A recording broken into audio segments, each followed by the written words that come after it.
Welcome to Acquisitions Anonymous, the internet's #1 podcast about small business buying, investing, and thinking. And by the way, I change that every week, but that's pretty much what we do. We do a case study of a business each week, and then we talk about it and make jokes. So it's great radio as far as I'm concerned. Today's episode is super fun. We did a flight school and repair center located in the middle of nowhere in New Jersey. And we went all kinds of places in the general aviation world, and it was super fun. And it's a great way for you to consider maybe, just maybe, being the one crazy person this year who moves to the middle of nowhere in New Jersey and decides to make $1 million a year talking about and working on airplanes. And here it is. Bill, I have a question for you. Yes, hit me. On a scale of 1 to 10, how angry are you compared to last episode? I've mellowed out after I took out some of my wrath on the prior deal. I've mellowed out, but it's been a week. You know, it has been almost a whole week since our last episode. And if by week you mean we just finished recording the previous one. So listeners, here's part of our secret to, I will tell you right now, the secret we have to being consistent on getting 2 of these out a week is we actually have 2 1-hour recording sessions per week. There is no prep required except Mirko does some. And then we record 2 each session. So even if we miss a session, we record 2 episodes, and then there's 3 of us. So sometimes 2 of us make it and we record an episode. So that's how we manage to stay consistent and deliver, I guess, 100 episodes a year. Now, Bill, that feels a little crazy compared to when we started. Yeah, Michael, you're pulling back the curtain on all of our podcast production secrets. Although all except for one, I think it's obvious there's no prep. No prep. Well, and look, the more important one, if you start a podcast, I tell everybody this, like, it needs to be fun. Because unless you're Joe Rogan or Bill Simmons or one of those guys, it is almost impossible for it to be super lucrative. And so you just need to make sure it's fun when you do this. And hopefully the cool thing about making it fun is that goes through the microphone. That's the other thing I've learned. Like when you do a podcast, if you have fun recording it and you like your co-host, people understand that. And so like Bill and I think, and Mill's the same way, like I show up and I look forward to these because it's a ton of fun. And that's like, do whatever you're doing is fun. If it feels like work, it will definitely feel like work because you're not going to earn enough money doing it to make it worthwhile. Facts. Although we have a goal to significantly increase our revenue this year. Yes, please give us money. We're desperate. We did make some money last year, though I did the math and I made $30 per hour, which is not great. So I might as well become an aircraft pilot. Do you know a place I could become an aircraft pilot? Bill? I might have one for you, Michael. Would you like to hear about it? Yes. So in our showcase today, we have actually a pretty cool deal. So it is an aircraft service center and flight training school. It's SBA approved. It has $1.1 million of annual revenue and $810,000 of annual cash flow. This might take the cake for maybe best margins we've ever seen on the pod. 80% plus here, pretty solid. They want $2.45 million for it. So 3X, not too shabby. It is located in Mercer County, New Jersey. It seems like it's split into kind of 2 businesses. One is the aircraft service center, and they've priced both of these separately. So I guess you could buy each or the other, not sure. But the aircraft service center does $1.2 million of revenue and $350K of cash flow, while the flight training school does $1.1 million of revenue and $460,000 of cash flow. The thing that is weird is that the cash flow numbers add up, but the revenue numbers do not. So I actually think the gross revenues of this business are $2.3 million and it earns $810,000 of cash flow. So revoking the title of best margins ever on the pod. Still pretty good though. $800K of cash flow on $2.3 million of revenue, and they want $2.45 million for it. So this is the industry's premier East Coast service center for aircraft. The company is a one-stop aircraft service center conveniently located at Central New Jersey's airport. The company is known for its high quality of work and knowledge. The business has been serving customers annually as far north as Maine and as far south as Alabama. The company is a factory authorized Mooney service center. Mooney is a brand of airplane. And its continued growth over the years is largely the result of its reputation with Mooney owners. Over 50% of the business focuses on its loyal following of Beechcraft, Cessna, and Piper owners.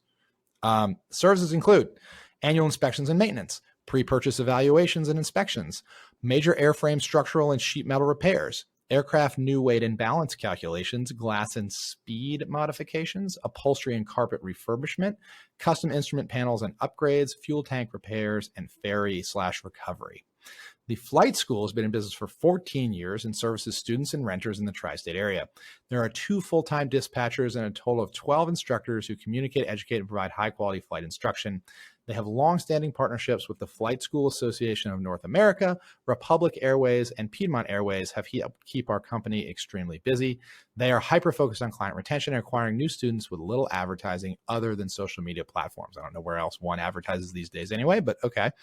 And the excellent support staff is in place to assist students, renters, and future pilots during their aviation journey. They are selling for retirement reasons. So another school on the pod. What do you think, Michael? There's a lot to like about this. And I don't know if you guys have noticed as our listeners, the new thing we're trying is not to start pooping on the deals immediately. So we save the poop for later because we're getting a reputation. But there's a lot to like about this. So a couple facts worth noting. Republic Airways and Piedmont, those are airlines that are very big, but people don't know about those things because, like Republic, for example, when you fly, let's say you fly United, right? And it says you fly on a plane that says United, it could be run by United Airlines or it could be run by another airline for United Airlines. And so like United Express gets run by somebody like this Republic company. Like they run the down market kind of stuff. Very often you can see it on the fuselage or even on your ticket, like by Republic Airways. American Airlines outsources a ton to Republic. Ton of stuff. So like, yeah.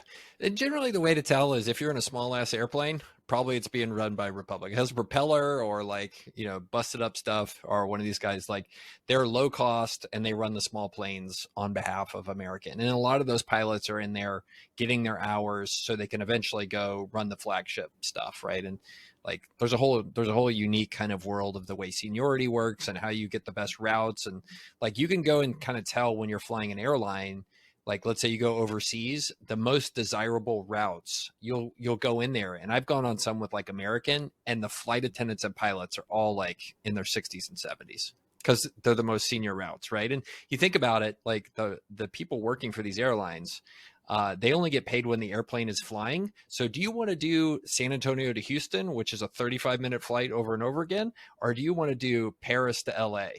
Which, by the way, you get to lay over in Paris and LA. Like those are, so you kind of deal with that kind of stuff. So anyway, so a lot of times what drives these little schools like this are people who want to be professional pilots. So they will start as students, and then they will oftentimes become instructors, because I believe that's another way you can get your flight hours. And then once you get a certain number of flight hours, only then can you go get your commercial pilot license. And it's this whole kind of like thing that you do, but you start oftentimes at these kind of schools like this.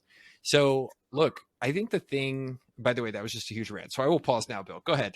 I love this because, and by the way, let's just start with Buyer Business Fit. I have Googled it and I think I have figured out who it is.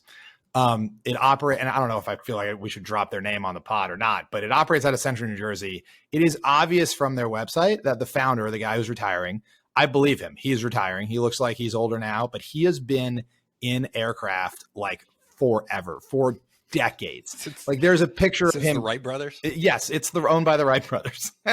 But like there's a picture of him like getting out of a small prop airplane, like on the picture in the hangar. Like it's clear, like this is his whole world, right? Like he lives probably nearby. Like, man, if you're an aviation dork, this has got to be the coolest business to own, I can imagine, right? Totally. But by the way, I don't know if you could tell, but one thing I've learned about myself as I reach middle age is routinely I will be the person at a dinner and somebody will ask a question like, what happened with Southwest Airlines, or what is a collateralized debt obligation? And then I realize I'm prepared to give a 20-minute lecture on how it all works.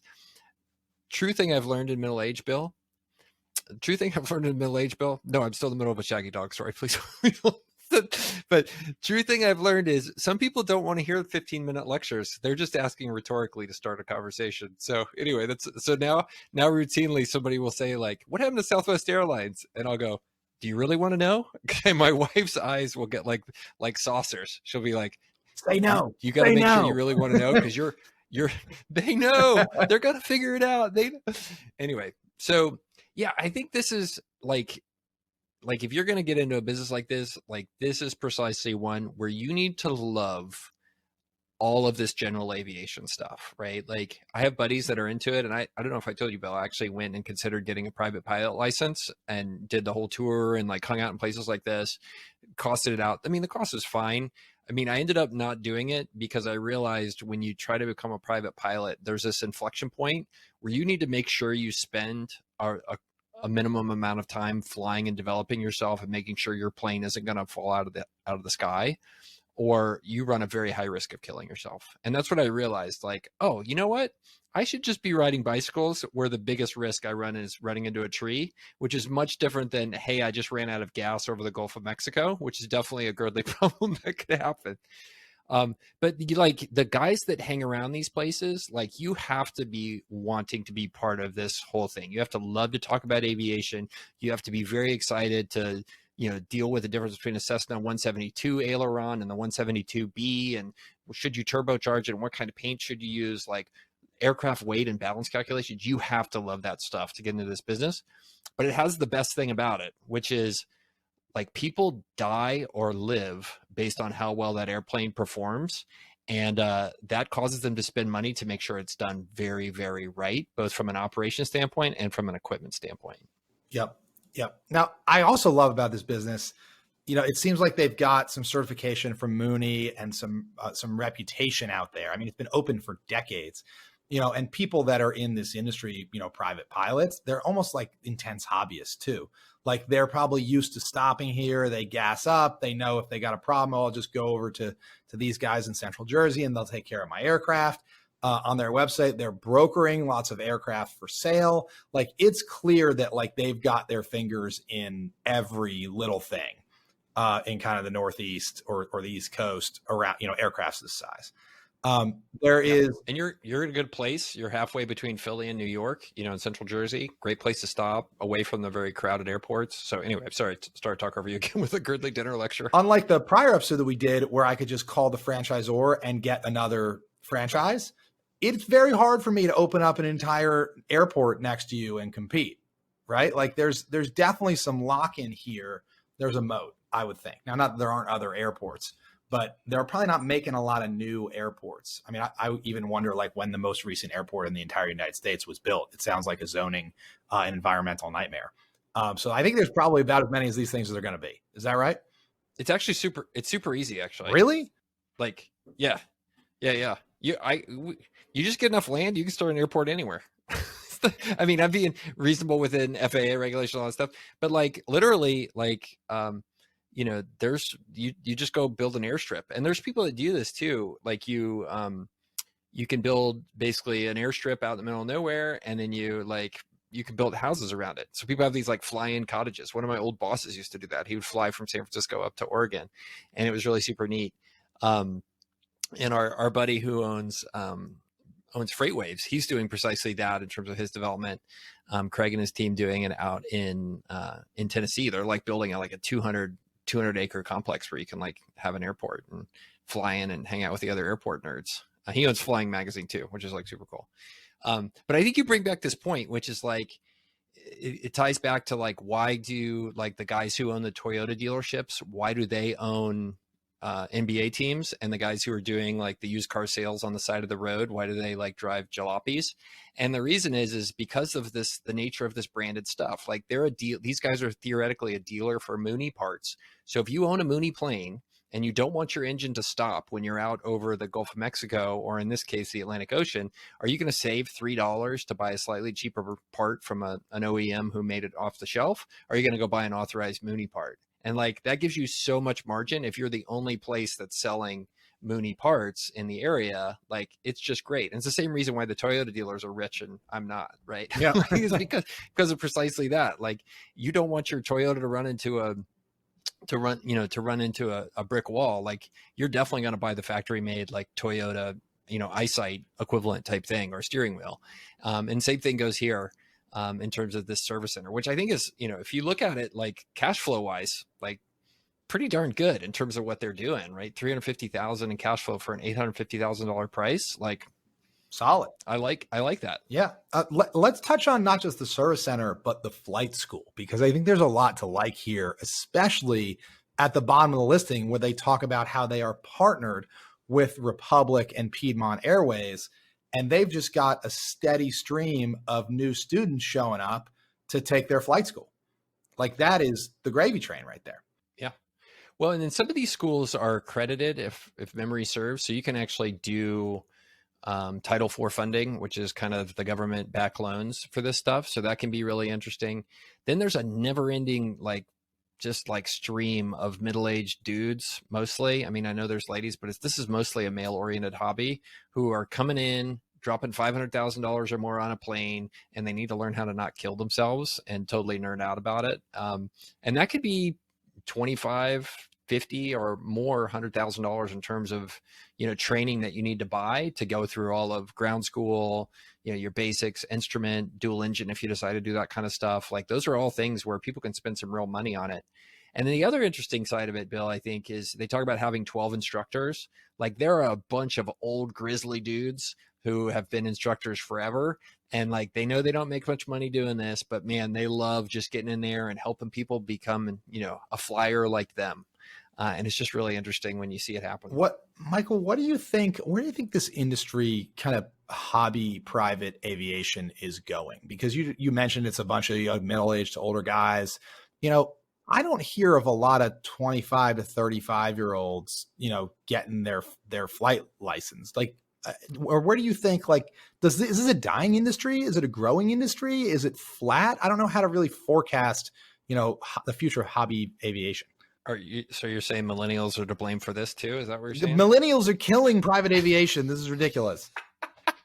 Look, I mean, I think there's some reasons to be pessimistic about a business like this, which is just like you said, there's a lot of boomers, they're pilots, they own planes, who's going to step in and do it? It's kind of like the classic, an antique car hobby. Have you kind of seen what's happening with that? No. Gen X, which is my generation. Are you a millennial, or did we cover you? Don't Gen X? lump me in with that. Sadly, I am. I'm 37, which puts me 2 to 3 years. I was a millennial before they had invented the term. I'm like an elder millennial. Okay, so you know what you're supposed to do? You're supposed to call yourself a zennial or geriatric millennial, yes. Which, by the way, if you insist on doing that, it totally qualifies you as a geriatric millennial. It's the people born 80 to 85. That's me. Which you just, I think, barely qualify. Yep. Yeah, and you can tell somebody's a geriatric millennial or an old millennial because you say, "Hey, are you a millennial?" And the initial thing is that every geriatric millennial says is, "Don't let me in with those." Yeah, people. there you go. Exactly. That's what they all say. That's what you all say. That's exactly what we say. It's just don't let me with those losers. I work for a living, which is best, by the way, what every Gen X person. Generation, because you were born early enough to have a social media free childhood, but late enough to be technologically savvy. We are like the last ones where our childhoods were not completely ruined by the internet and social media. I hear you. Anyway, so you got all these boomers that own planes, and they're doing their thing, and then Gen X is pretty small. And I have a lot of my friends, are pilots and are messing around with this stuff, which is totally there. And I think it's remained pretty consistent there.